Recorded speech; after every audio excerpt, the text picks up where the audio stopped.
Welcome to this week's episode of Home Visit with Tyler Siskey and the Associates. Today, I'm joined by my good friend, longtime friend, former NFL kicker, Super Bowl champion, Lawerence Tynes. LT, how we doing, brother? Tyler, what is up, man? How you been? Man, if I was any better, I'd be you, brother. You got it. Yeah.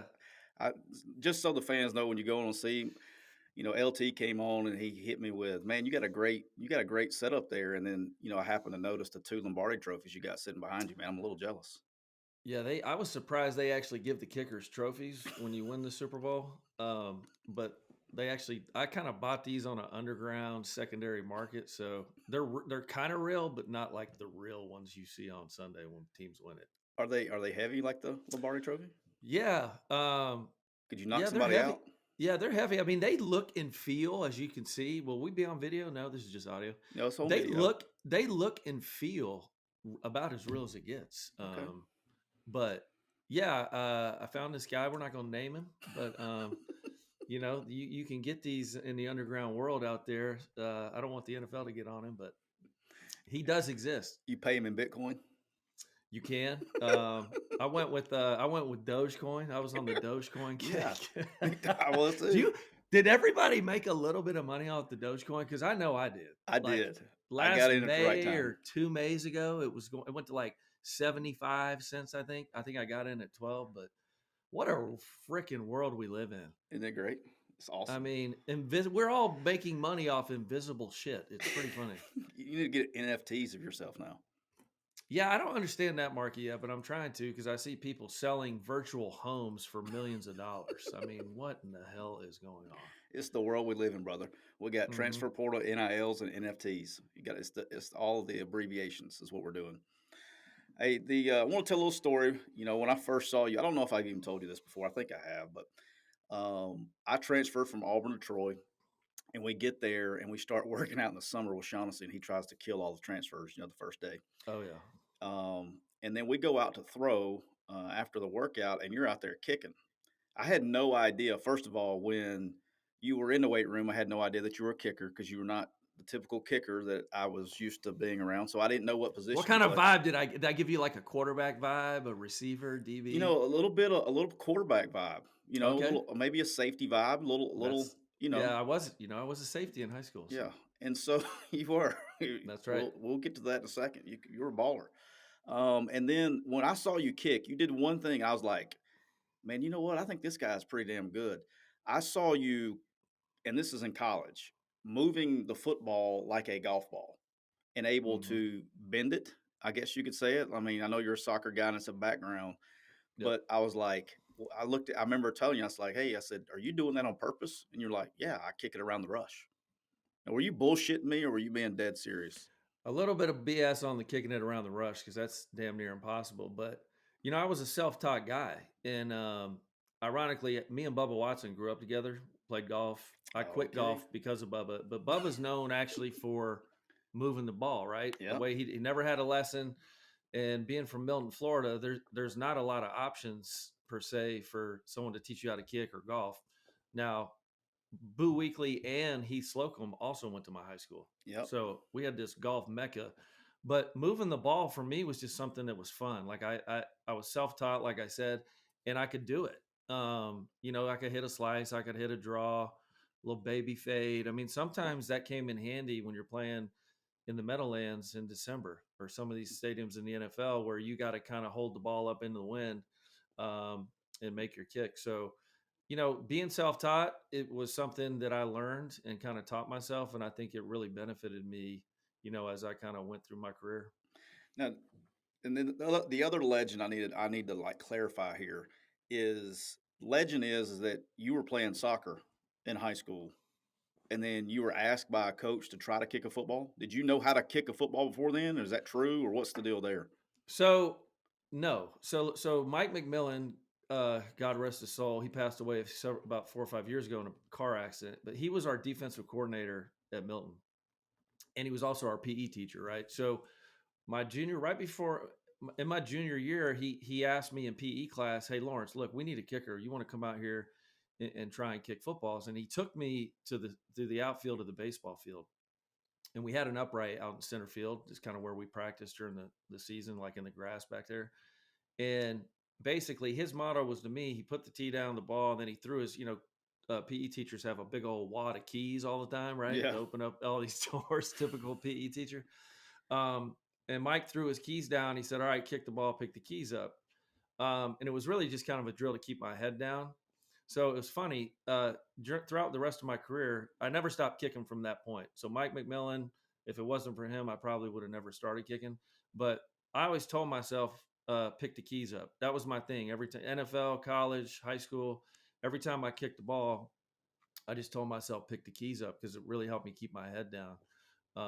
But yeah, it's a true story. It's wild to think that, had he had never asked me, um, we wouldn't have met. I probably wouldn't have played football. I just really, I was a small kid in high school. I was 5'3", like 90 pounds in ninth grade. Really? It, I was tiny. Yeah.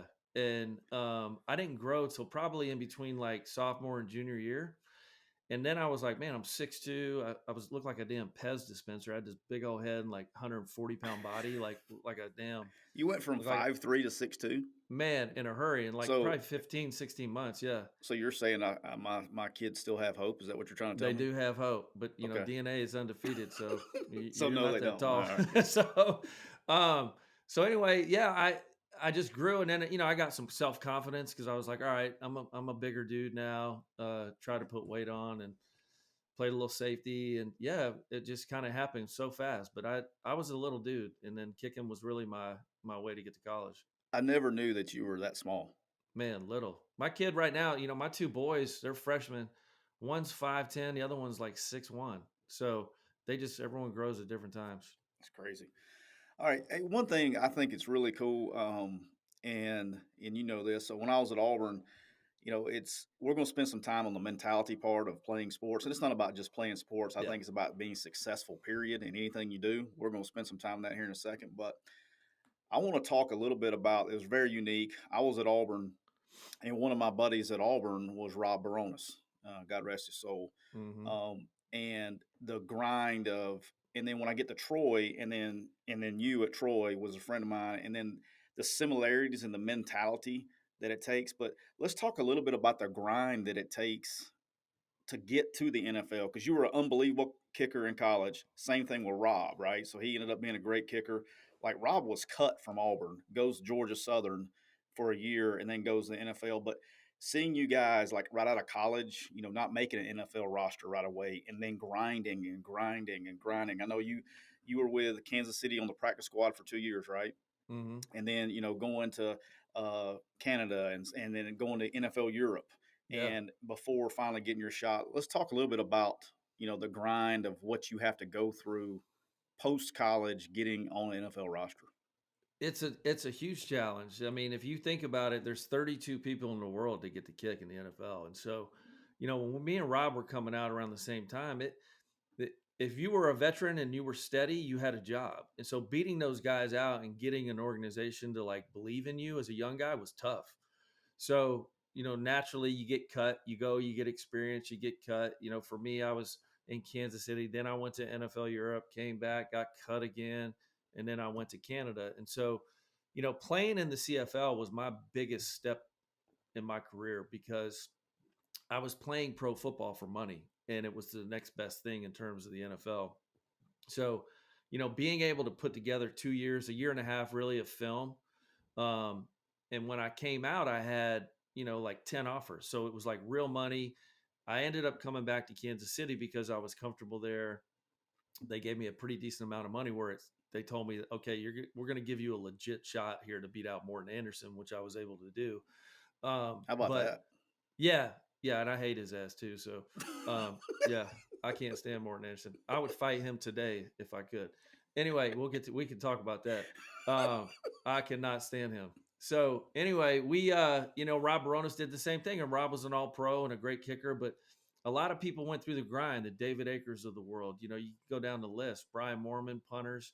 When you get in, you got to get to that second contract, and then you have a job for a long while. But it's a huge challenge, man. But it just takes a lot of grit and determination. I kind of gave myself like 3 years. I said, if I don't make it by the time I'm like 25, 26, which was basically where I was when I made it, I said I was done. And it's not necessarily because I didn't think I was good enough, but you got to be lucky and good at the same time. You got to Yeah. be in the right spot at the right time. I mean, there's a lot of guys that have gotten in training camps and are good enough to play in the NFL. It just wasn't the right time. Yeah, I mean, and you see it across different positions too. I mean, and especially, quarterbacks one. Saying is similar to one guy that plays, but at least there's two or three roster spots for those guys. Yeah. Kicker's got to be the hardest, and punter, or probably long snapper. Those three specialist spots in the NFL because they're only carrying one. And Right. It's funny because when you're out in public, like people would say, "Who's your backup kicker?" I'm like, whoever the punter is that day, and vice versa, right? yeah, Because they can go the next. That's how competitive the position is. Like this. Like if I got hurt on a Friday uh, in week 10 of like the 2010 season, and Friday's kind of late in the week to be signing a kicker, but we had a kicking workout on Saturday. There was 7 guys there, and obviously we signed Shane Graham. He was available, but it just goes to show you that's why the job, man. I always said you're 2 games away from unemployment. yeah. So it keeps you focused. It keeps you on task. And I still think, outside of quarterback, I think it's the hardest position on the field in terms of mentality. And that's a good transition. So I brought Rob up for this, and I want to spend some time here on the mentality side of kicking, and it's not just kicking, man. This is life. I know you and I have a lot of similar beliefs in this. I don't think it's coincidence. I really don't. That the two kickers that I know personally and have a friendship with, or with Rob, obviously did. Those are the only two kickers I've ever been around, and I've seen a bunch from playing and coaching all over these, all these years. Only two kickers I've ever known that will fist fight somebody, Yeah. and it is you and Rob Baronis. And you never knew, you hung out. You were, a lot of times kickers will, they don't have a lot in uncommon with the rest of the team, but with you and Rob, always hung out. Part of the guys would get with it if you had to. Not going looking for a fight, but you were not beyond getting with it if you had to. But let's talk a little bit about the mentality side and where you sit, because I know you got, when people look at you, and we'll talk about the big kicks you've made, but truly having ice water through your veins.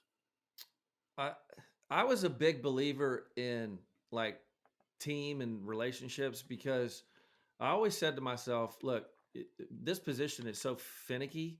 Like I'm going to miss a big kick one day. I'm going to miss a big kick in a game. It may be a regular season game. It might be a playoff game. And I want to have invested sweat equity with my brothers and teammates. And so that's why I was always like at Troy and then in the NFL, whatever the team was doing, I was doing. If we're lifting weights and we're doing clean and jerks and we're running and we're squatting and we're timing each other on these gassers, I'm there. I'm with the DBs. I'm with the tight ends. I'm with whoever is working that day because if I wasn't, it would be very easy for them to say, man, look at this kicker over there. Look at him just chilling, like which we do at times, right? You can't kick a football all day, but having spent the time with them and then during practice, I would always be with the DBs.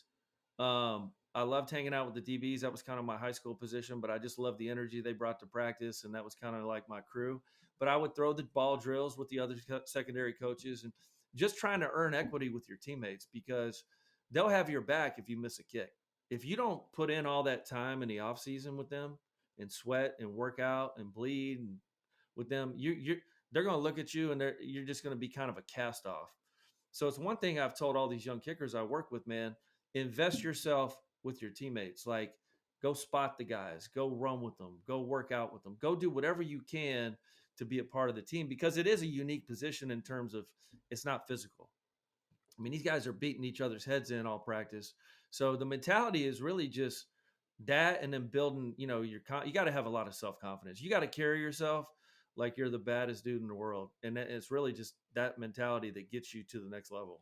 Yeah, we're not short on confidence. No, listen, and that was I have way more confidence than I did talent, and I tell my kids that all the time. Like I wasn't the most talented guy, but I did outwork people, and I did believe in myself. And Osi Umenyiora, who is an old teammate of ours, I love this line. Osi would always say, "If you don't believe in yourself, no one else will." And that is so true, man. If you don't believe in yourself, how can you sell that to somebody like a coach or a teammate? How about It's impossible. how about OC? and DeMarcus Ware, OC It's Umanor, crazy. and DeMarcus Ware played at Auburn High School I know. together on the same I tell defense. I tell that story all the time, and it's like Auburn didn't recruit either one of them. But Didn't what recruit either one of them. Troy was so good at being able to project guys because OC was a 300-pound D tackle when he got to Troy. I tell people all the time, and they don't believe me. When OC showed up, okay, he was 300 pounds, pudgy. 16 years old. Yeah, and he was a soccer player, very, very Yeah. athletic. Okay, but pudgy, bad body, and just Yep. worked his ass off. And I'm talking about Had great feet though, Oh, incredible dude, feet, just and obviously unbelievable. that was something, a staple of his career, getting off the football. And then DeMarcus was like 205 or something like that, 200 pounds. I don't know if I've told this on this podcast or not. So my last day at Troy when I was a GA and then before I went to Northwestern State with Steve Roberts, my last weekend was his official visit weekend. He measured in at 6'1", 193-pound safety There you on go. that visit. Yeah, He came with his cousin, so he was a cousin, and he was a DB, a safety, is what we were, wide receiver safety. wild. And then we turn him into a defensive end, and so we played for obviously one of the greatest to ever do it, Larry Blakeney.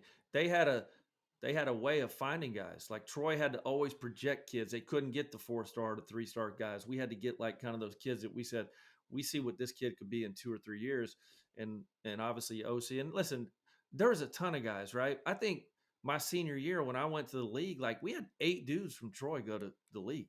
Yeah, They don't even do JC. that.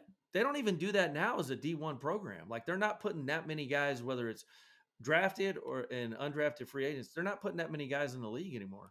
Yeah, my man Summerall get him right though. He does a good job. Love him. John Summerall is going to take Troy to the promised land. But yeah, I mean it was Marino Filial, JC. Oh my God, Jonathan you go down Carter. the list. Me, Matt Allen, our punter. Yep. Eric Sloan, the corner. Yep.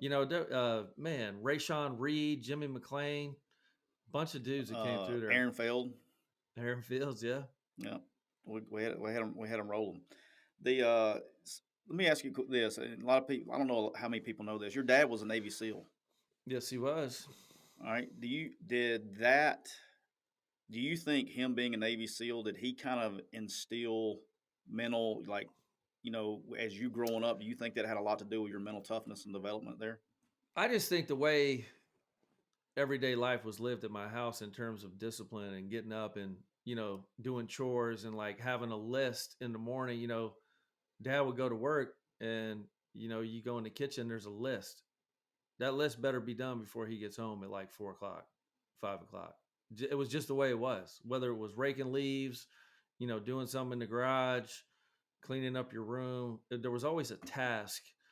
Man, I wish I was like that now. My kids are so damn lazy, but man, it's like, what am I doing?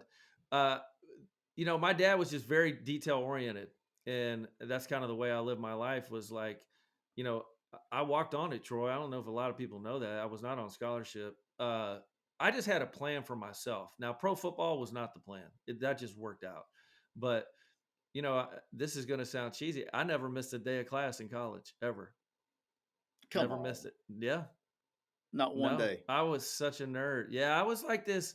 It was weird. Whether I went out drinking or whatever, like me showing up and being there was very, very valuable. I didn't get the perfect attendance certificate like you do in high school, but man, if they had one, I would have got it. It's wild because I graduated. How the hell did you manage? I know some nights you probably shouldn't have made it the next morning. How in the hell did you manage? No, I just did, man. I don't know if it was. Did you schedule all your classes at 2 p.m.? No, it was just built into me. Like get up and go to class. Like it was just, maybe it was that walk-on mentality I had. Like I need to be in class, but I did get my degree in 4 years, and then I was a redshirt. So my 5th year, I didn't even start my master's. I just took like archery and like all these terrible classes just to be eligible to play football. So I was really like a pro football player my 5th year. Did you take golf? Did you take golf at Troy? I don't know. I took archery though. That was wild.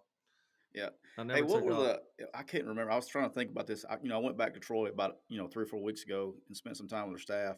And I was explaining to Summerall how we had a 9-hole golf course on campus. Yeah. And how we go play golf. We would basically cut on hole 1. We would cut it across the football field, across the trees to try to drive the green and 1. Yeah. On the par 4. And all these golf balls would be on the practice field every day. And we had 2, I think they were brothers or twins or something that were walk-on kickers when you were established. that Yeah, would those pick. kids from Vestavia, I think. I couldn't I remember where they forget were. their You name. remember their names by any chance? Yeah, nah, I forget. But they would pick those footballs up. I mean, golf balls up, and throw those damn things like I've never seen somebody throw a golf ball as far as they would. They would pick them up Well, and that's about all they could do. They were shitty kickers and punters. They sucked. Sorry. you don't even know their name. No, they weren't very good. They could throw the shit out of a golf ball though. But there Yeah, would they be could. the whole practice field would be just speckled with golf balls every day. It was crazy. I remember that. I don't remember how they ever got there, but now that you tell me this, it's starting to come back a Yeah, little bit. because you remember the tee box was Yeah, yeah, where yeah. the arena is now. The tee box Yeah. was right there. Did We had they that. did they get rid of that? They still have the holes, I no? think they have some. I didn't see. I But it's think this not is practice. 9 because they It's kind not of made 9. it because they have actually a really nice golf facility there now. Yeah. Well, we had a full 9-hole course Yeah.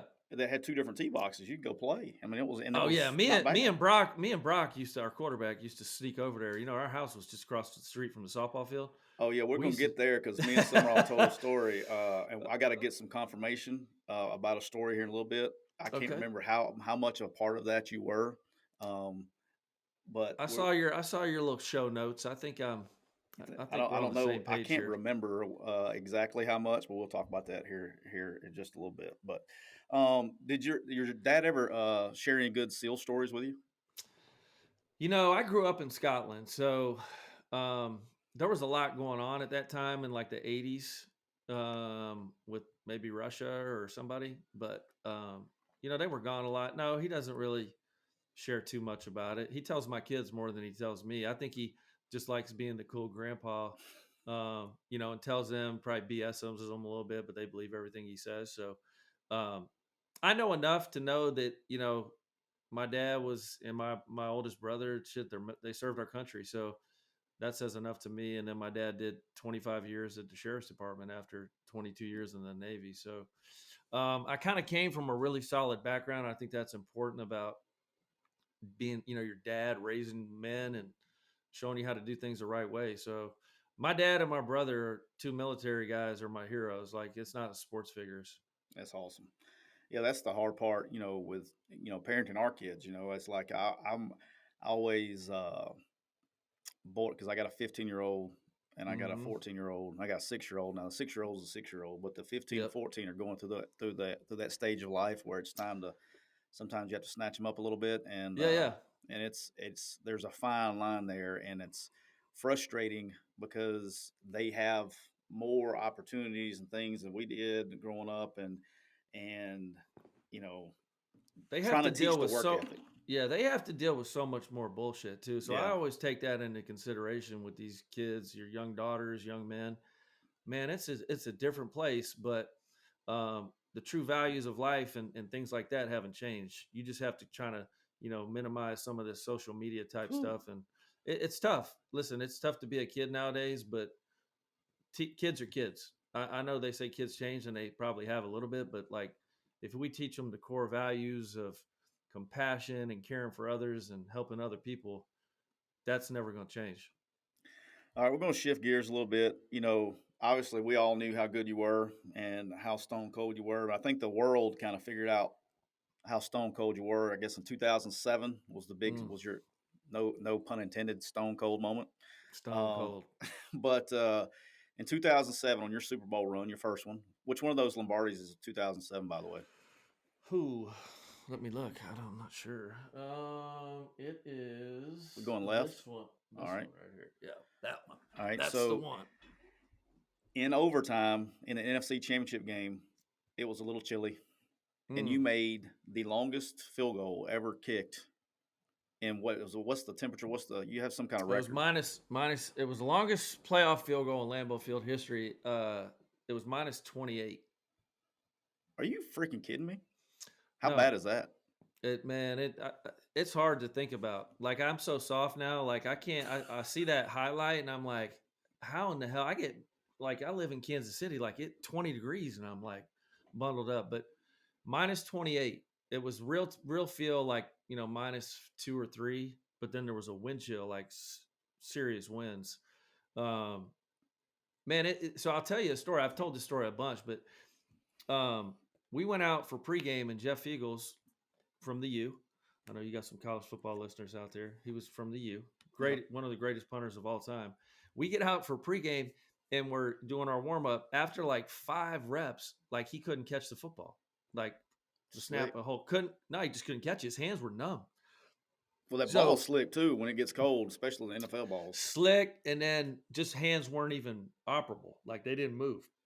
So we just stopped the workout and I just looked at Jeff. I said, "Man, look, it is what it is. Like we're just gonna have to figure this thing out as the game goes along." So I got off to a really good start. I made my first two. I gacked a couple, one at the very end of regulation, and then Corey Webster makes an incredible play, picking off Brett Favre in overtime. Because man, when we lost that toss and I had to kick off in overtime, I went, "Damn it!" Like I thought, we're giving the ball to Brett Favre, and this was first score win Yeah. NFL OT, and I was like, "Man, I messed it up." But fortunately, Corey Webster, LSU, makes an incredible play, jumps a route on driver, picks it off, and then 4 plays later, we kicked a field goal and won the game. So wild times, man. But 47 yards still stands. Every year I cheer for everyone to make everything under, you know, 47. So I still want my record to hold in How do you Lambeau. stay warm?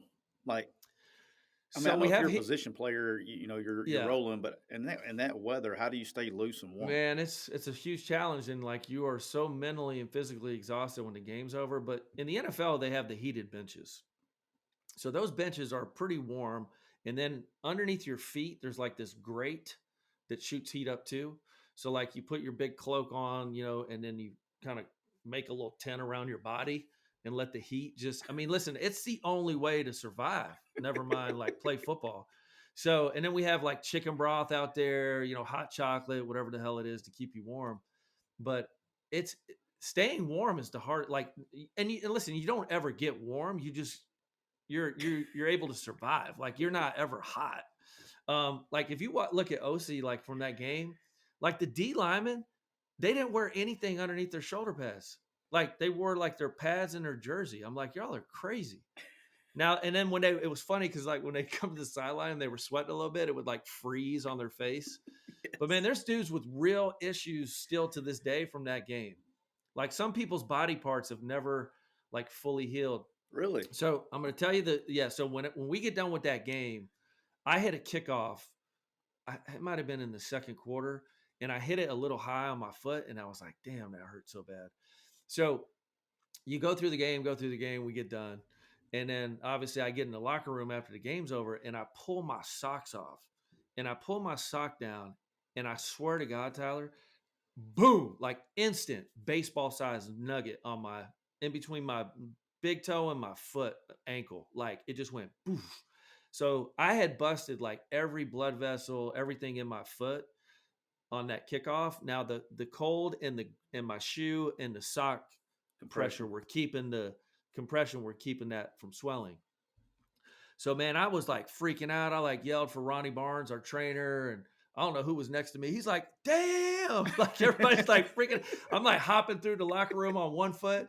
Media's looking at me like I'm crazy, but I was like, so they were almost not going to let me fly home because of the injury that I Yeah. had caused through blood pressure and flying at altitude. So I ultimately ended up flying home, but then I had to get that thing immediately drained when I got home. You got a And Super Bowl to so play. yeah, and so thank God we had 2 weeks to play practice. I didn't kick again until 10 days later. So I kicked in Arizona when we got there on a Thursday. So I took that whole week off, all that middle of the week, and then I kicked a little bit on Thursday, maybe some Friday, and played in the Super Bowl on Sunday. But I was not fully healthy because it swelled up, not as big, but it swelled up again after the Super Bowl. That's So crazy. crazy. Wow. That's what that cold does, man. It's wild. Yeah. The when you went out there to get that to make that kick, and they the announcers they always start throwing shade. Oh, nobody's ever made one this long. I was like, well, they And I haven't had met missed a LT. couple too. So yeah, and I They, had missed a couple. So I get it, but the conditions were miserable. But I like I said, I had so much confidence from my miss at the end of with 8 minutes to go. I hit a 43, 44 yarder wide left, and I hit it really well. So for me, I was just always like, man, I can make a 47, 40, 48, maybe up to 50.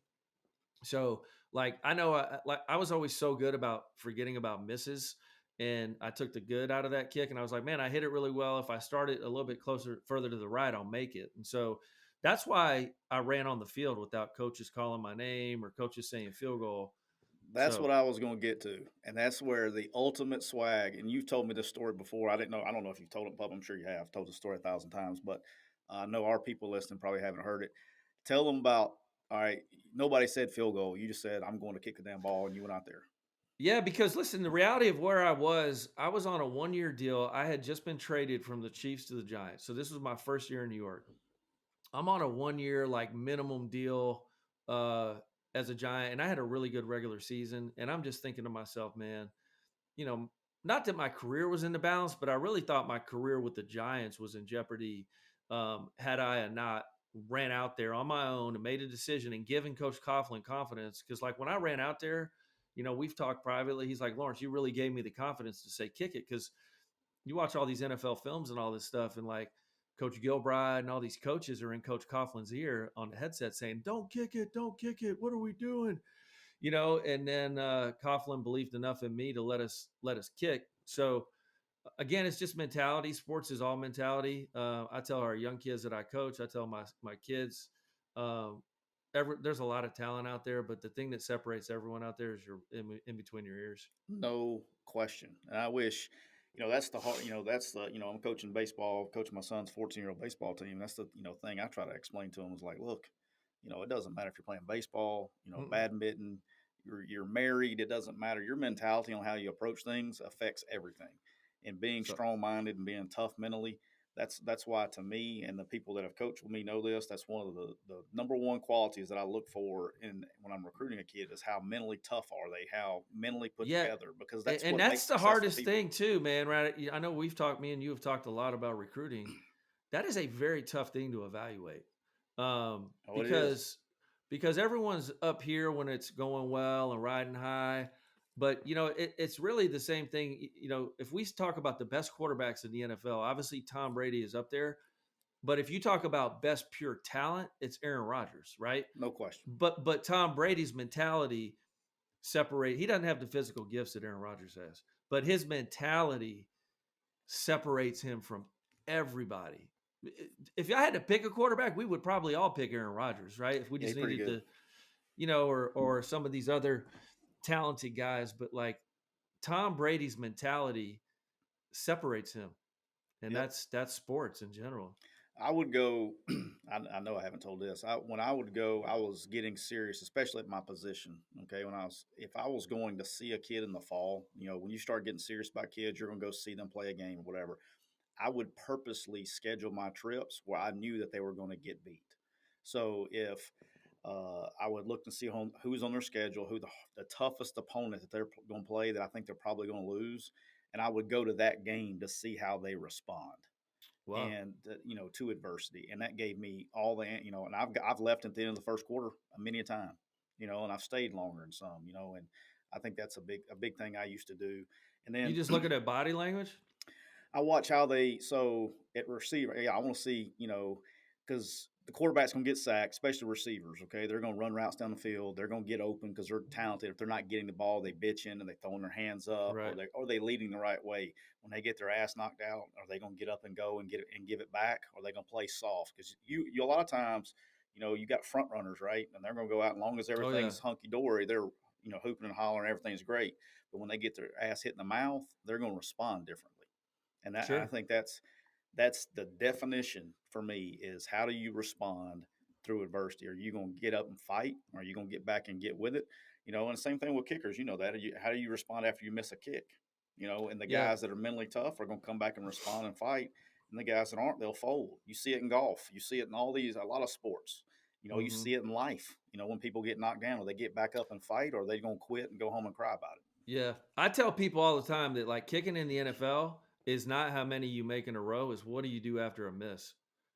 It's And awesome. that's the reality of the position, because we're all going to make a ton in a row. We're pros. Like, but you see guys, when they miss one, then they miss another. And then if you can't get over that, you're out of a job. So It's a wrap. kicking and kicking in college is not as much, but kicking in the NFL is what do you do after a miss, not how many you make in a row. That's awesome. All right, 2011, we had deja vu in 2011. So that's your other Lombardi over there. That's it. Okay. And then another overtime win against San Francisco this time. Just old hat. You was rock and rolling when you went Man, out there. you know what? I was more comfortable. I'll say that. You get more comfortable from past experiences. So again, not as cold, but man, it was raining all day in San Francisco. Field was wet and muddy, which is horrible for a kicker. But it was a short kick, and so um, it was a weird deal. I go out there, get my spot, and Steve Weatherford's our holder, and I'm like, damn man, we had this little 18-inch section where it was just a pothole, mud. And I'm like, damn. I said, we'll figure it out. Well, we line up, we get a delay a game. I'm like, perfect. So it just worked out. I don't know how it worked out, but we got to delay a game. I guess we were late getting out there, or maybe something was. And so we back up 5 yards, perfect piece of grass. You got to be lucky to win these Super Bowls. You got to have a little bit of luck. I can think of some of the fumbles we got and some of the Super Bowls and plays we made. But we go out there, we make the kick again, and it's wild. And then, the first person I see is my boy from Troy University, Jarrell Jernigan. First hug I got was him. So that was cool for a lot of reasons. Again, we had 3 guys from Troy on that team, me, OC, and Jarrell Jernigan. So we always used to talk smack in the locker room because LSU, Florida, all the big schools are in there. And here we are, Troy, we got 3 of us. And Jarrell's career was cut a little bit short because I think he was in the wrong offense. But man, he was a great player, and he had a great Super Bowl for us the following couple weeks. So he single-handedly cost me 2 rings, one at Troy and one in high school. So the year before we won a state championship in high school, he was At Eufaula? At Eufaula. He was a triple option quarterback, and they had the ball at the -9. They didn't throw a pass, and they hadn't thrown a pass in 3 weeks. And he was the quarterback in a triple option offense. And he went on a 3-play, 91-yard drive in 38 seconds by himself, running the triple option and walked it off against us. Man, he was a baller. Yeah, and it's weird. People call these guys and I know we're getting a little bit off topic here, but it's football show. So I feel like Jarrell, guys get drafted to the wrong spots all the time. All the time, right? And Kevin Gilbride's offense was based off like a Plaxico Burress. Hakeem Nicks was a little bit bigger than, he was there with Jarrell, and Dominic Hickson, these 6'2", 6'3", 6'4", Plax is 6'6" guys.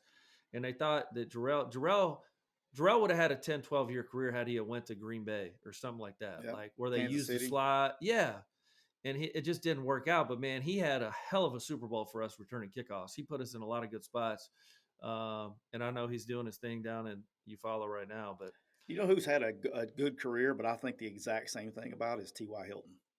Yeah. Well, he's had a good career, but I think it could have been better at other places because of his skill set. Yeah, when Andrew Luck went away, and then kind of the merry-go-round at quarterback they've had the last 2 or 3 years, and for a small dude too, man. Yeah, he's not big. He was a baller at FIU. Woo, yeah, he could get it. All right, question. I'm just curious. The Super Bowl. Okay, you've played in it. You've played in it a couple times. Is it just another game to you, or was it what everybody thinks about it? Man, it's an out of body experience. The first one for sure. You get there during the week, and I kind of had this plan. Okay, I'm not going to turn the TV on. I'm just going to chill. I don't want to hype it up more than it is, right? Because the whole week is projections, and this guy's going to do well, and this guy is going to do that, and this team's going to win. So I really tried to eliminate that from my week, which I did. I was able to stay off the TV. We played a bunch of video games, me and all the boys in the hotel, and that kind of kept our mind off stuff. But getting to the game, man, wild. It's whatever the most nervous is you've ever been, multiply that times 1,000. That's how I felt. That's saying a lot because you don't get nervous a lot. No, but it was weird. It was just all the hype and buildup, and just you get to the field and nothing's normal. There's people everywhere in suits, and there's paint on the field where there's not usually paint. And it's as a kicker, I'm get off my hash marks. I don't want all this paint. I don't want all this damn paint where I'm going to plant.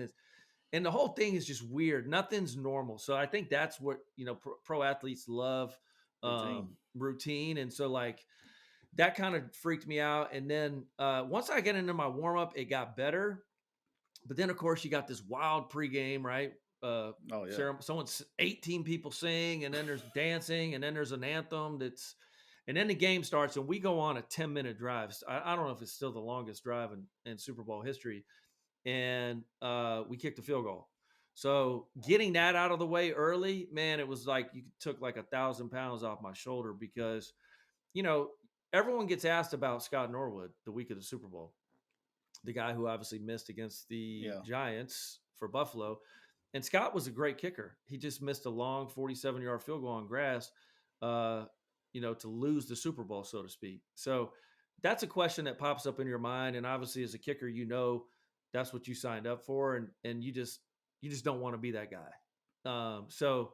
But it is nerve-wracking for sure. Like the first one, and then once I got the kick out of the way, I think it was a 32-yarder. We go up 3-zip. Everything starts to settle down a little bit, but it's still nerve-wracking, man. The second one was night and day better, just because like the NFC Championship kicks, I had been there, done that. All right. And it could be the Super Bowl. I don't even know. I don't know if I've ever asked you this because I know you view things in a process way. But what was the most pressure kick that you think? And I'm not talking about because of maybe the moment of the game or whatever, but you felt the most pressure making that kick over your career. I mean, listen, it still has to be the one in Green Bay for a lot of reasons. What was at stake that night? How hard the guys had played, and we had an opportunity to win the game. So, and then there are a lot of things personally, right? Like my career, And everything else. I'm thinking, I missed that. Like I'm at the bottom of the Hudson right now with concrete shoes on. So like, hey, the New York Mafia would have found me and just chunked me in there. But that was just not that I thought about that at the time. But instead, like, you're a made man now. yes. So, but like after the game, man, I'm running through all these scenarios in my head. Like, damn, you missed that one, and it's a wrap. Like you're like, I might have played in the league again. I'm sure somehow maybe filled in for like somebody that got hurt, but I would have really had to earn my way back into somebody's good graces. So I think for those reasons, that kick for sure. And the temperature, the historic nature of Lambeau Field. So definitely the '08 NFC Championship. Do you ever now that we're getting old and gray, are you getting any gray on the beard? So I'm getting some.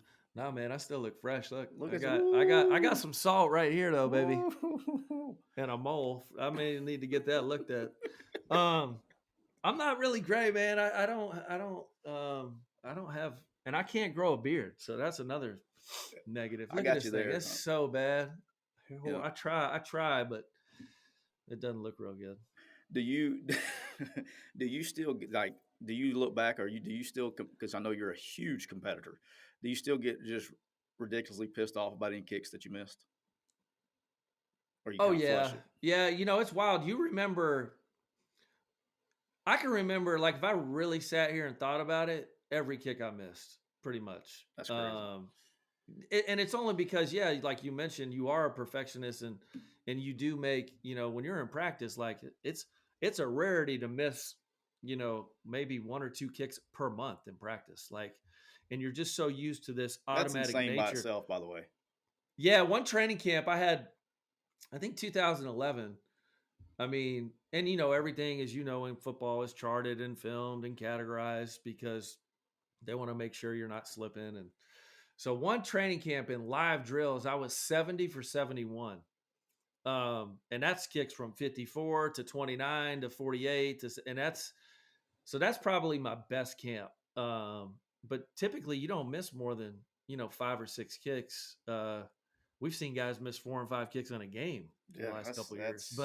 But it's just, listen, it's really the quality of the snappers and the holders. I always said the better to snap, the better to hold. That just makes my job easier. That's awesome. All right, I want to get to this. Before we get you out of here, there's a couple of things I want to get to. Let's talk about it, guys. I was pissed off about it. I saw your tweet yesterday, and I know how pissed off you were about it. But it's Adam Scheffner. Dwayne Haskins tweet. Dwayne Haskins was tragically lost Saturday morning, Mm-hmm. and then somebody feels the need. Adam did to bring in his career success into a tweet that has nothing to do about it. And I mean, just I don't. I'm so pissed. It's hard for me to even formulate how pissed off I am, Yeah. because that's bad human. That has nothing to do with the tragic loss of a young man that's young and has his whole life in front of him. But to bring up anything to do with his athletic ability. No. And listen, Adam Schefter has been guilty of this before. Maybe not necessarily in this light. When he exposed JPP's records, he's got a knack for doing this type of stuff, and there's no place for it. Like you mentioned, Dwayne Haskins is somebody's son. I believe he's married. He's Yep. somebody's husband. And he was 24 years old and got killed in a very horrific way, accidentally, I'm imagining. And for him to go into like his career, who gives a shit? Like this is He's a for human fun. being. Sports is for fun. It's entertainment. This is a real life story where a young man at 24 with his whole life ahead of him lost his life, and that's the best you can do. Um, Listen, it's we got a long way to go in this world with media and the things we talked a little bit about this before we came on air. It's who's first, not what's right. And so Gil Brandt's another one. I'll throw him under the bus too. I thought what he said was even more egregious, and there should be consequences for these people thinking they can say whatever the hell they want on Twitter, especially the amount of compensation like a Adam Schefter makes. Yeah, Gil I mean, Brandt, God, I'm was he not so making 10 million? I don't know. Was he making $10 million 10 plus, now? 10 plus, and then this Gil Brandt, he's got a platform, he's got a national radio show, and you're spewing that kind of nonsense. Like these people got to be held accountable for that shit. And let's just say this: rest in peace, Dwayne Haskins. I mean, what a what a tragedy. Yeah. 24 years old. Where I get pissed off, and look, it's when you're in the coaching profession, or when you're the kicker, and you worked in the hardest media in the history of the world in New York, right? They're going to be Mm-hmm. they're going to drill your eyes out about everything you do, and that's fine, because if it's coaching, hey, y'all suck, y'all need to be fired, Yeah. whatever. That's part of the drill. We signed up for that. But when it comes about as a human being, your life, those things, like, there's no ethics anymore. There nobody gives a shit. They want to get as many. They want to be as controversial and as fast as they can be to create clicks. Now, the accuracy of whatever we're putting out there is totally secondary. It doesn't even Doesn't matter matter. anymore. Nope. It doesn't even matter anymore. And that's a No. disgrace to everything out there. And the problem is now on social media, message boards, whatever you want to call it, it's all the damn gospel. If it's on a message board, or Yep. if it's on social media, it's the truth, and it's not always the case. And I just get very frustrated with people who uh, don't take that into account. That that's somebody's freaking, like you said, that's somebody's Son. son, that's somebody's husband, Yep. and he's 24 years old. It doesn't matter what you think about his success or no. That's not the point. And Yeah. it's really disappointing that we got people um, that are being celebrated, basically, because that's why they have the job. Okay, so they're Well, you being listen, they celebrated. they have the blue check mark, right? And it's like when they tweet something, a lot of people, and you look at, I don't know how many followers Schefter has or Gil Brandt, but they've got millions of people Let's see how that many take what Adams got. they take what they say is the Bible. And listen, 9.4 million for Adam Schefter. so think about how fast that spreads, right? Whether it's right or wrong. And we're censoring politicians. We shut down their accounts and people that spread, mismessaging. They need to start holding these people accountable. Adam Schefter should lose his Twitter account for a little while or something. You or whatever. I don't know what you do with them. ESPN needs to do something. This is not his first infraction. Gil Brandt, same way. I feel very strongly about what Gil Brandt said was disgusting. And if you go back and look at his tweet, I'm not going to read it word for word, but it is disgusting. I'm sure a lot of people listening to this show read Gil Brandt's tweet, and I don't care that he's 90, 91, however the hell old he is. That doesn't excuse you from using that kind of language when referring to a young man's death that was very tragic. So He said, this was on NFL radio when he was asked about this. Is Gil Brandt. yep. He was a guy that was living to be dead. Quote, it was always something with Haskins. Maybe if he stayed in school a year, he wouldn't do silly things like jogging on a highway. It's disgusting. Like the whole, he doesn't even know what do you mean jogging? What did he have a police report when he tweeted that? No way. So there has to be consequences, man. Otherwise, people are going to keep spewing all this nonsense on Twitter. And I have a blue check mark, but I try to be very understanding of even critique of players as a former player. Like I'm not talking about me right now, but I'm just saying you got to be very careful with what kind of messaging you're putting out there, especially those guys. They should both be held accountable in some way. Yeah, it's terrible. All right, now I'm all pissed off. So Yeah, it's just the world, right? It's bad. Hey, this is I think this is pretty neat. I wanted to talk about this because I'm curious. I know a lot of the guys that I know. I guess it happens with vets, and I know you know people, but all season versus in season living. So, like right now, you're living in Kansas City. Like if you were still kicking for the Giants, okay, or if you were Yep. kicking at Tampa Bay, how does that work with your family going to schools? Do you get a duplex and live there without your family? What's kind of what do the vets do once they have kids and they have a home base and move away to play? They do a little bit of both. Like, for us, like when I was in Tampa for the short time, my family was going to live here and I was just going to live in an apartment or something like that. But as you become like an aging player, so to speak, where you're on like 1 and 2 year deals, you don't want to drag your family everywhere and bounce them around. And so you kind of always want to have a home base. And for us, it was Kansas City. My wife is from here and her whole family is. So, but I know a lot of guys like a Robbie Gould, who obviously is still playing, a good friend of mine. He's playing in San Francisco for like the last 4 years. His family lives in Chicago. And, Phil Dawson did that when he was kind of bouncing around. When you get to be an aging player, right, and you sign 1 and 2 year deals and you want to keep your career going, Dustin Colquitt does it. He lives here, but he's played the last couple of years. His family lives here. You just have to do what's right for your family. And, kind of jerking them around everywhere is probably not the right thing. I mean, the NFL season is short. Some kickers get a pretty sweet deal. I know guys right now in the NFL that can fly home Sundays after the game and then come back on Wednesdays. So you get to kind of go home Sunday, right? Get a little leg rest. Yeah, go home, see your wife and kids, especially, kicking, to be honest with you don't need to do it every day. You don't have meetings all the time. But I know guys that kind of fly home Sunday or Monday morning, and then some of them don't have to be back till Wednesday or Thursday. You don't have any scouting reports where they tell you to kick the shit out of it and put it between the upside down H? Just deep kick right, deep kick left, onside. I mean, listen, just make your damn kicks. That's Somebody it. They said, "Hey, do you know how to coach kickers?" I said, "You damn right I do." Because what's your biggest teaching point? I said, "Well, you see that yellow upside down H down there? Kick it really high, really far. Make sure it goes between those two uprights, and hey, you're always going to be successful." That's right. If you just make all your damn kicks. And by the way, we could do a whole nother show on college kicking. My God. How pissed off are you about college kicking right now? Horrendous. It's just so, and it's not the kids' fault. It's none of these kids' fault. These kids are all talented kids, but when they get on campus, who's curating this, nurturing this talent? Like nobody, right? Like you got a coach that says, all they say is you're too slow. Get off time needs to get better. You do this. I'm Mike Leach, when he came out this year and threw his kickers under the bus and said, we're having an open trial on campus. That is on Mike Leach's ass. He is the head coach. You have talented kids on your roster. You need to, just like a receiver, quarterback, you need to coach these young men, man. And I'm telling you, I'm going to start a damn movement. Come pay me. I'll be on retainer. I'll put me on retainer. I will show up to your school and I will get your kickers right. I promise you I will. You going to take them to the bar? I'll take them. Yeah, we need to get drunk a couple times.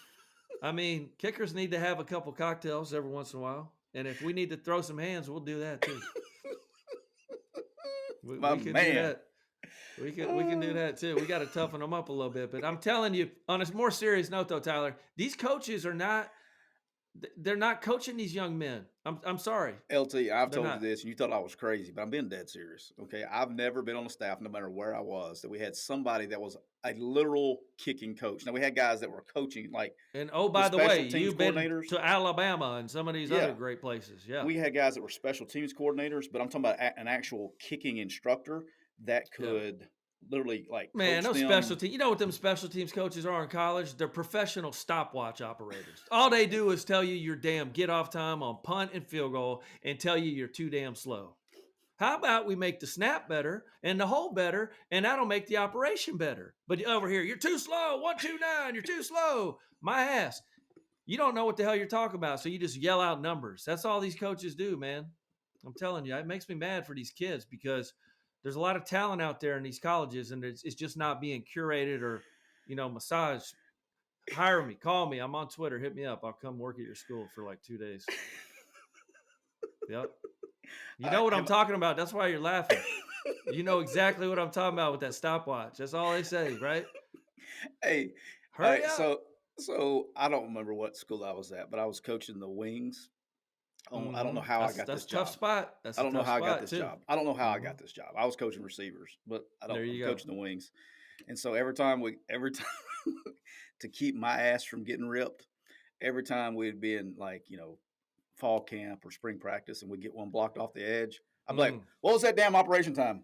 Yep. See how you went to just like a damn coach. Meanwhile, we're gonna try because everyone wants to blame the damn kicker. Oh, he was 138. That's too slow, Johnny. We got to speed that shit up. That's all they want to say. That's how lazy they coach that position. Meanwhile, your wing fucked up the whole drill. Oh, I guarantee you, he he let didn't stab inside, oh did he? no, He he didn't didn't stab. he let guys inside and outside, didn't touch nobody. 1000%. It's always on the inside gap. He didn't stab, and he took too big of a step on the. He's got to redirect the outside guy, but he's got to stab first. You're over there going, "Oh, Johnny's 142, coach," so you don't get your ass chewed. That's right. That's a great move, though. It's not my first rodeo. No, it's Hey, not, coach. I think he was slow there. And then, without even blinking his eye, head coach is just going to start motherfucking the kicker. didn't even ask what the time was. No, after you tell him some bullshit time that you lied about, I wasn't on the he's stopwatch. well, I well, wasn't on the all y'all are like looking over there. What's the time? Meanwhile, you did a shitty job coaching the wing. Hey, the best part is though is like the actual operation of the stopwatch. I mean, like it's not even close. Like they're like, you see the guy like the snaps Oh yeah, halfway there before he starts it. right. It's good shit. Yeah, Or it's like the ball's almost over the line of scrimmage before he stops it. It's good stuff. punt's just as bad, but the punt thing now is weird with all this rolling out and stuff like that. So You would have made some money as a punter back in the day doing that. shoot, I could have done that. I could have been like a triple threat, but Like you would have been like, yeah, we that'd had been. Matt Allen. These young punters, this punting style in college football is keeping all these vets in the NFL. Seriously, It they really love is. it.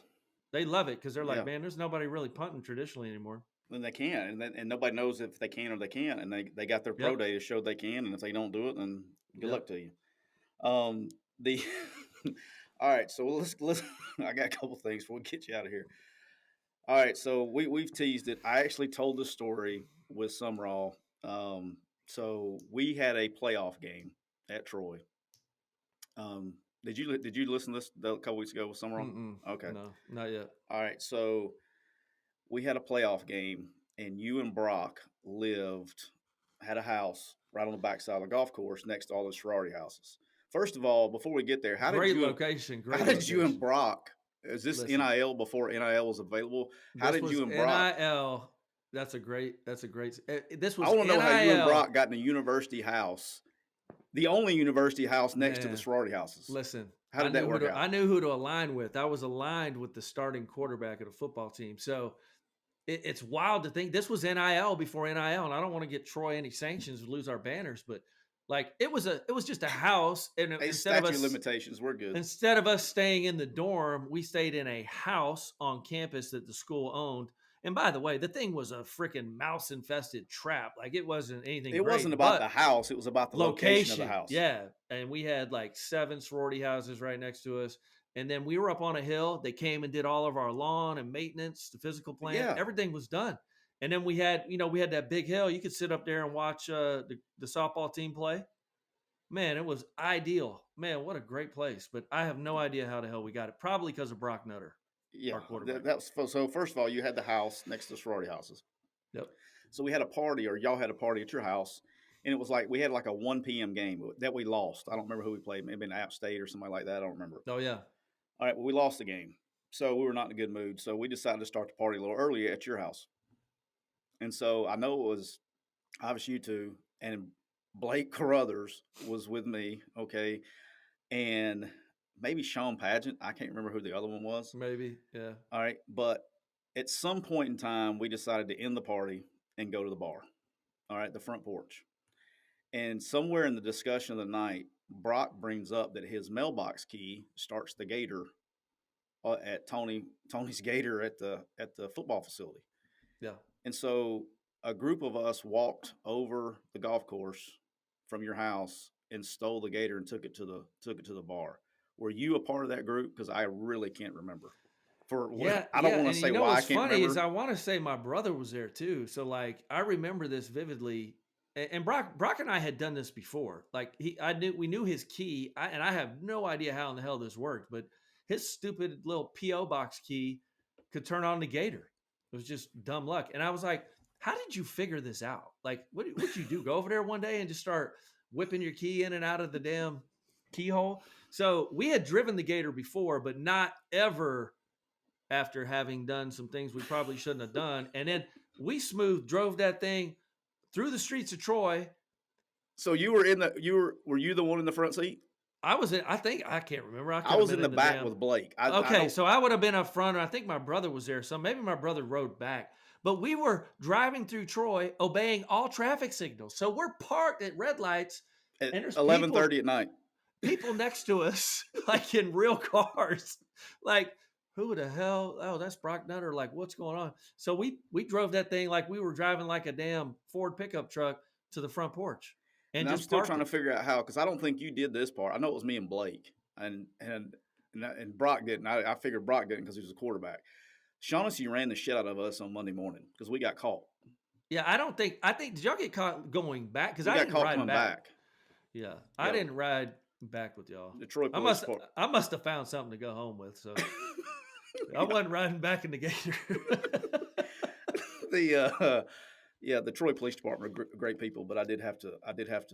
Well, you as Brock, just put everything on Brock. Yeah, just put everything on Brock. Yeah, so we got but I had to run pretty steadily on Monday morning. That was a lot of fun. That's good shit. All right, what about and last thing I want to close on this. What are your thoughts on high school kids getting paid this Oof. crazy amount of money? And like I'll tell you this, I Uh, didn't tell you this before we got started, but I had a phone call last night. I'm kind of I'm trying not to say this so I don't get anybody in trouble. Give me a second.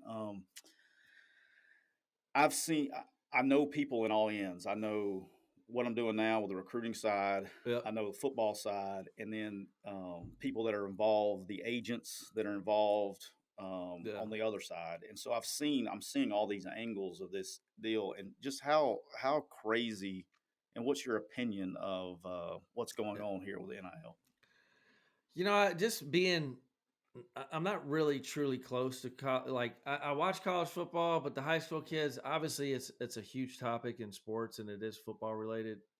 I I'm okay with it. I just think there needs to be a cap, right? I mean, we're giving kids $1 million. Oh, more than that. Oh, sure, whatever. I'm just a million, 2 million, whatever the number is, and I believe we're setting kids up for failure in terms of, if you do go to an Alabama, a Clemson, a Texas, a West Virginia, these big, big time D1 schools, you're going there to have some want to like maybe go play pro football. I think we're taking a little bit of the want to out of it by, because listen, what is at the end of the road after college in football? It's financial compensation. Now Yeah, that's not the only motivator, but for a lot of people, having financial security is when you give that to somebody, whether it's 18 or 20. I think of the Spencer Rattler kid, right, in Oklahoma, Heisman Trophy candidate. He sucked last year. What did he do? The only thing he changed in his lifestyle was he got money from an NIL deal. And I think when people truly realize when someone gives you money and you have to go perform for it, it's different, right? That's why playing pro football is different. And that's then what I was getting at. you have to go appease, obviously in Alabama, the young quarterback there, he's a stud, but it seems like all the kids that got big money last year, some of these quarterbacks, it just didn't work out because there's added pressure on top of being a student athlete to appease the car dealers, the the check writers. It just, to me, I think it's so having said all that, which some people may make sense of it or not. I think you got to cap it. I'm fine with giving kids money. I really am, but let's cap it somewhere to where it's a good amount of money, but it's You it's know, not overwhelming. that's to me going to be the hard part is how do you, because they're not technically tied to an associate, tied to anything yet, and Nope. it's not governed by the NCAA as far as that's concerned. And how do Yeah. how do you cap somebody's earnings potential, and things like that. But Right. the phone call I received last night on the way back from baseball tournament was just, it's like, this thing's not stopping because everybody's like, oh, there's going to be a cap to it. Well, there's never going to be a cap. It's basically, do you remember how like before the NFL did the collective bargaining agreement, what, the 10 whatever years ago it was, where the rookies used to make all the money. Okay, Absolutely. Changed in a good way. Changed the way the league works. correct. And so the vets wasn't getting paid anything, and the rookies were getting paid everything and not producing. Well, it's like now we're kind of in that mode, but there's no cap, and so this kid gets $7 million, and that's reported $7 to $8 million. I've heard how the structures worked. It's basically worked to keep him there, so he gets more money each year, to keep him from transferring. Okay, That's wild. but he is a baller. Okay, do not get me wrong, he is a baller. But Hmm. now the next class is getting ready to come through, and what's occurring is these people are saying, okay, well, look, this is the market now. This is what he got. My guy is comparable to him. This is what Yeah. we want, and it's just going to keep, and you're just going to keep. And then I'll tell you, whenever Arch Manning decides to start taking money, and by the way, the Louisiana what's been keeping it so far is been keeping it in check is the high school associations will not allow these players to take money and play. Well, so last year Texas was like that, and the Quinn Ewers kid that went from graduated early because he got like equity in a company and got all this money. That's why he graduated. I mean, what do you tell your kid? You know what I mean? Like, hey, you're 17, you're fixing to get equity in this company, and it's financial stability for a long time. Take your English class in the summer and skip your senior year. And we're turning amateur athletes into professional athletes before they're ready. And I'm not talking about fit. I mean, obviously in football, it's before they're physically ready, but also before they're mentally ready. 100%. And you can't just start giving 16-year-old kids millions of dollars And you said that very and well. Obviously, you're expect it. close to it, but I mean the numbers. We have to find a way to compensate these young men, and obviously, it's created an unfair playing advantage for the big schools versus the Troys and the Middle Tennessees and the Georgia Southerns and the Sun Belt type teams. I mean, it's an unfair advantage. So I think it's so new, right? I think there'll be some governance over it. There's going to be some written rules of how it works. And these kids are just going to be the ones that actually benefit because, to your point, it's like, Sam Bradford was the last guy in the NFL to come in Hit it and both. get that. And yeah, and get that guaranteed, whatever. He got like 62 million and all guaranteed. And then on the flip side of that, Cam Newton was the first pick the next year when the new rule went into effect. And Cam Newton's entire 5-year contract was 20 million, all guaranteed, but $45 million less, which went into the vets' pockets, which is how it should be and how it works Yeah, now. I mean, it I should be think that way though. I think there'll be something along those lines in college, but holy cow, man, it's the wild, wild west right now. Yeah, it's just, and then how like you said with the Troys and the group of fives, and this is gonna Mm, blow. It blew my mind, but doing what we're doing now, and it wasn't one of our clients, but it was another school. Their recruiting pitch. This is a group of five school. Their recruiting pitch to a kid was, "Come on and sign here. We're going to prepare you and get you ready for the Power Five." And I said, "Excuse me?" Like, there is a school out there, a group of five school, that is recruiting high school kids, and their big pitch is, if you come here, it used to be, we'll get you ready for the NFL or whatever it was, right? We're going to get you ready for the Power Five. And I was just, and that makes a lot of sense. I've what never are we? heard I that, mean, it's honest. I mean, but if it's nothing else, it's the truth. But I mean, this is what we've done to the game, and Mm-hmm. I don't know, and again, apparently they didn't care. But when I discussed this with the NCAA many years ago, I was like, we do, I've on Rich Rod's podcast last year, I talked about it, and it was always my stance before they legalized it is we do have NIL. It's called the NFL. And all the NCAA had to do was stand their ground and say, we are an amateur organization. And if you would like to make money on your name, image, and likeness, you can go to the NFL after year one. Or before you even, they should have done exactly what basketball does Yeah. and don't restrict their earnings potential, which is why we're in this mess to begin with. And it would have taken the first player to leave high school or leave early after a freshman year because they're not ready. You know they're not ready. The scouts know they're not ready. But a big blowback with that is the NFL doesn't want that because they don't want to be put in a position to try to take an 18 or 19-year-old kid. Yeah, it's going to get wild, man. I think you're going to see multiple different like college leagues. You know, you almost like the haves and have-nots because it's impossible to compete with the the four teams we always talk about every year. Yeah, and it's just it's going to be, and you're going to have like you're going to have some new players too. Like everybody's talking about. Well, Texas A&M, they may not win this many games. Look, they can't not lose. They got too much talent. This Do is a you Jimmy think you could Joe's do? league. You think you could do like a salary cap for colleges? But I mean, it would still be the haves and have-nots. Like let's just say like Cincinnati, who's a solid, very good college football team. They're not going to have the resources that Alabama and Clemson have to like pay players. yeah, it's not even like. I mean, could you do a salary cap? Sure, but but here's the problem: is now if you do a salary cap, you're going to have to allow the schools to provide the money. Right now, the money's coming from boosters and Well, everything that's what I'm else. saying. You can almost cap it that way, like how much comes into the coffers and distributes because the defensive end, obviously that young man at Alabama, who I think is a superstar, Yeah, first pick of the draft next year or second. yeah. Alabama's going to have the He first and second pick in the draft next year. yeah, Period. and Bryce Young, and then the defensive end, Will Anderson. Well, golly, like why shouldn't he? Obviously, he's not the quarterback, but I don't know. I just think it's messy, and I think something has to be done. They'll figure it out. Yeah, the problem with the cap though is that right now it's coming from collectives and boosters, and they're doing this outside. If you make a salary cap, then now you're going to have to be able to provide the money from inside Yeah, the school, which now we're no longer the NCAA, right? So now that's part of the breaking off yeah. The process and things like NCAA will that. I mean, I don't even know what their job is anymore. It's unique. It's Well, they unique. probably won't exist in the next few years. They with the portal NIL, they in 1 year they decided to. It's the beginning of the end. They're trying to deregulate everything, and it is what it is. But The they will portal's adapt and another adjust. issue. That's a pain in the ass too. Oh, dude, you have no like it's so bad. I mean, and you gotta.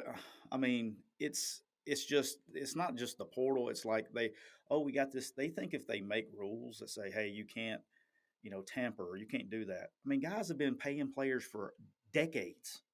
And do you think because you say some new rule they're going to follow? Okay, we're going to be walk the straight and narrow. No, Man, they're always going to find a way to cheat. I talked to a Division I coach in the last 6 months that told me, he goes, the NIL is like NFL free agency with no rules. Yeah, it's insane. It's Yeah, insane. I mean, like brutal.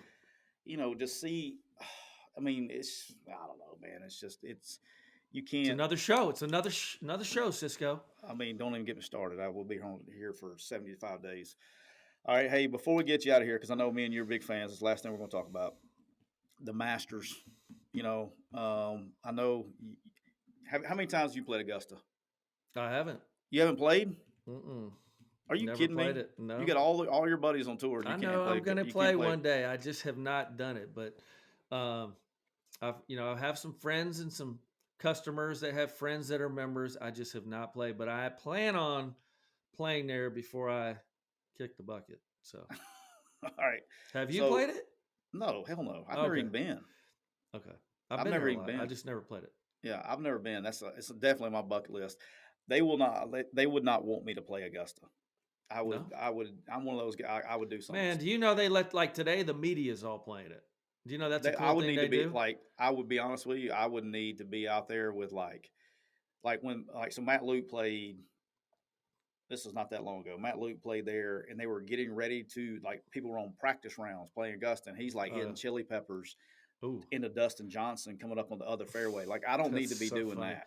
Like, that's where Well, I would be. the thing I would. is, they let everyone in the media that was there for the week play the day after the Masters. So today, a lot of these media folks, which I'm sure several of them are very bad golfers, are getting to play the course. But um, yeah, I just have not played it. I plan on it though at some time. So, what did you think? What was your takeaway from the Masters yesterday? Love it, man. It's just Scotty Scheffler's. He's on another planet The compared to guy everyone was on else. crack cocaine for about 4 days. I mean, and he's won 4 of 6, and he won a WGC against my boy Kevin Kisner. So me and Kevin are good buddies. I always pull for him.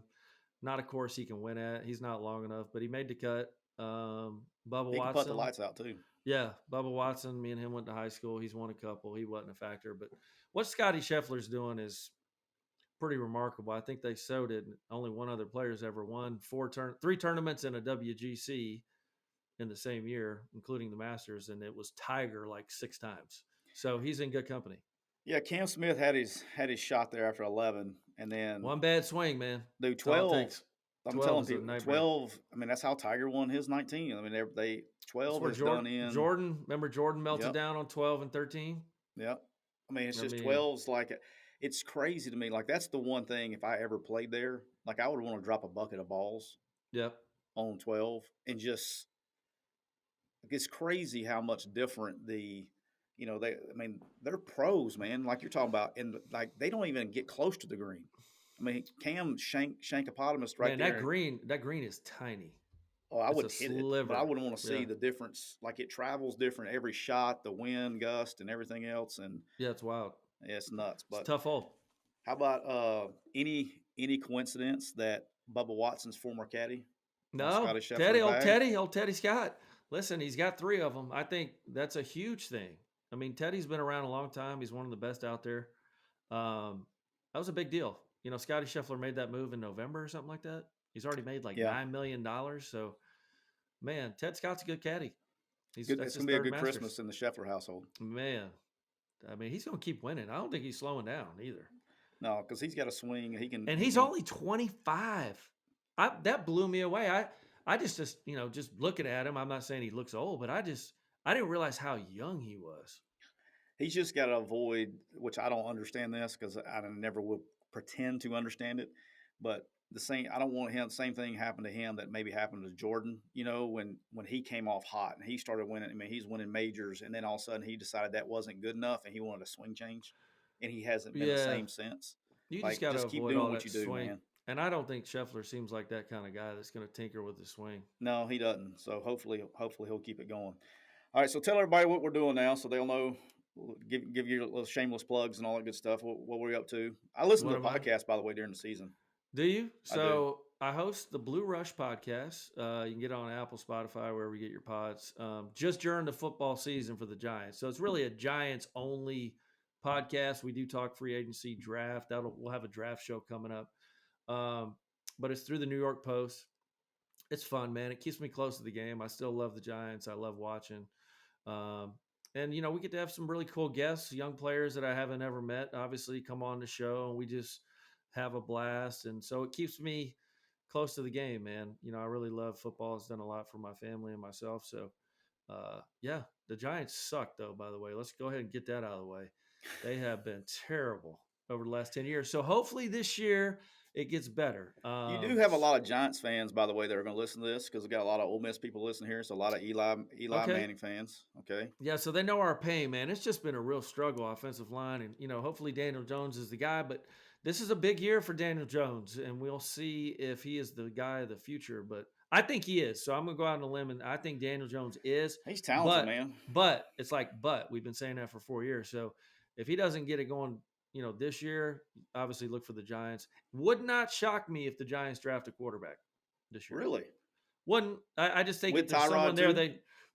yeah, I think that's actually a good point. I think if there's someone there they love and they can get them and they trade down, I'm not saying they're taking one at 5 or 7, but if they happen to find a trade partner like the Steelers, I think, want to come up and maybe grab Malik Willis out of Liberty, and the Giants somewhere in the 20s, you don't think you like Kenny Pickett over Willis? I mean, do. I don't know. I like the kid at Ole Miss. He's my favorite. He's my favorite too, but I'm partial. I know you recruited him, but I like him. I just kind of like his moxie. I don't know. He's got the. Let me tell you something. He like He's got it. he's got it. And Yeah, Matt we Corral, that's his name. the thing that drives me crazy about the draft every year is the season's been over with, man.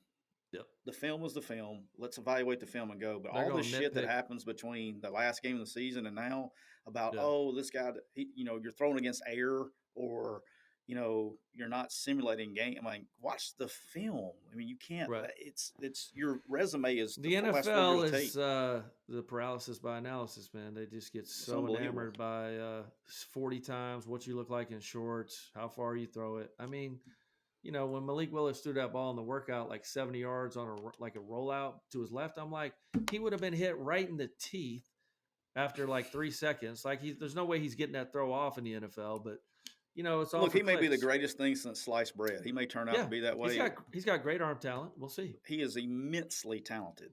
Yep. Immensely talented, and somebody is going to draft him in the first round. That's just the way it is. But if you look at his game film, it's just not watch great. the games, man. Just watch the games. Great. It's not great. His game film is not great. And I don't understand what's changed. Like they don't go, okay, it's Giants, you bring out your 7-on-7 out here, and we don't play 7-on-7 on Sundays. It's just egos, man. These coaches, these NFL coaches. Now, granted, there's a ton of great coaches in this country and in the NFL. It's just that one coach wants to say, I can make this guy take him to the next level. So, and there's some guys that can, but just like you were successful at kicking. Okay, when it comes to quarterbacks, I would like to go. I want my quarterback to be able to go and get in a bar fight with me.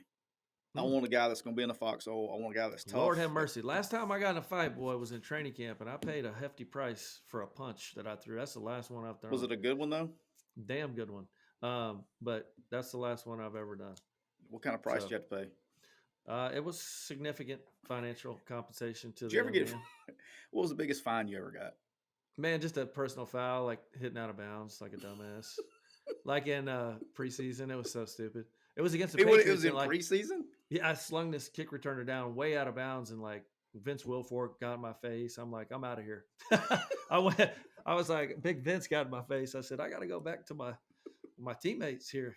He like stood up next to me. I was like, oh shit. I said, I'm going to be over here. I knew he couldn't catch me. What was the fine?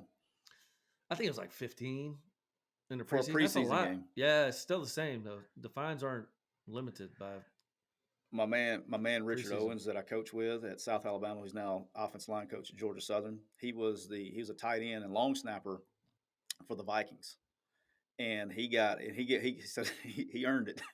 He dragged basically face mask, but like dragged the guy down on a punt coverage, and he's got it framed on his wall. He said it was more than his weekly check. I was such an idiot too. I like tried to. You can always have like you can challenge the fine. So I'm like challenging this fine. It was the dumbest thing. Wasted time. Like I just thought, oh, maybe because I'm a kicker, they'll let me off. I talked to like whoever handles that, and they said, Lawrence, we're kind of going through the film together, and he's like, you see this action at 9:02 in the fourth quarter? I was like, yeah. I think my hand got stuck. I made up some bullshit like my hand got stuck in his jersey. And he's like, well, we're going to keep the fine as is, and we'll take $15,000 out of your next check. I love it. Well, brother, I appreciate your time. And also, we need to buy Wheels Up stock, right? That's what we need to buy? You can, yeah, but I'm not allowed to give stock advice because I'll give it for you. How about that? You can. You can. Yeah, that's all I can say. You're not getting the SEC on my ass. No, and I'm not talking about the Southeastern Conference either. I'm talking about the SEC. Buy Wheels Up stock. And fly Wheels Up when you get a chance. Sure. You can say that, right? Yeah, you can. I'll fly Wheels Up if you want. Okay. All right. Well, I'll give you some pub when you're not on here, so you don't get in trouble. Yeah. Do that. All right, brother. Well, I appreciate your time today, and look forward to you coming down to Troy the fall. You catching the game? I am. I'm going to go down in June. There's some camp they're having, like a kicker, punter, snapper camp. So they want me to come down there. That's where I must pitch my new idea for everyone to put me on retainer. There you go. That's a great idea. We'll get it started. Yeah, just appreciate you, brother. Just put my checks in the mail. It'll be good. All right. Appreciate you. Later.